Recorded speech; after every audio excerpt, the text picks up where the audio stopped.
मुलीला विकायला काढलं तर तुम्ही तिची किती किंमत द्याल? 5,000, 10,000? विचित्र वाटतंय ना हे ऐकायला, पण तेच आपल्या देशाचं अत्यंत क्रूर आणि काळ सत्य आहे, जिथं तुम्हाला महिलांचा जिवंत कत्तलखाना दिसेल. एका अशाच भयानक नरकाचा पर्दाफाश केलाय दैनिक भास्करच्या रणरागिणी पत्रकार महिमा सिंग यांनी.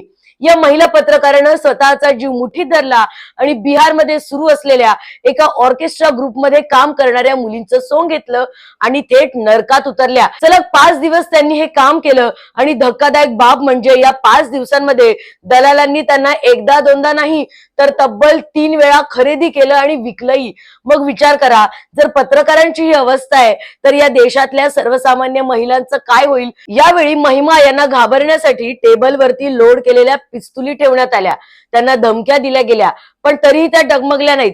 कारण तिथं नेपाळ, बांगलादेश आणि आसाम मधून आलेल्या असंख्य लहान मुली आणून ठेवल्या होत्या. अजून भयंकर सांगू, त्यांना लवकर मोठं करण्यासाठी, त्यांचं तारुण्य वाढवण्यासाठी त्यांना हार्मोनल इंजेक्शन दिले जात होते. जबरदस्तीनं त्यांचा देह व्यापार केला आणि मग जन्माला येणाऱ्या नवजात मुलांचाही काळ्या बाजारात विक्री केली गेली.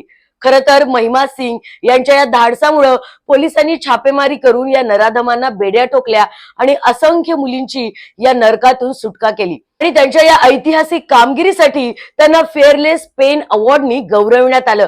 खरं तर या रणरागिणीलाही आमचा कडक सॅल्यूट आहे. पण माझा एक प्रश्न अजूनही कायम आहे. आता एवढं मोठं रॅकेट उघड केल्यानंतर तरी या नराधमांना थेट फाशी झाली पाहिजे की नाही?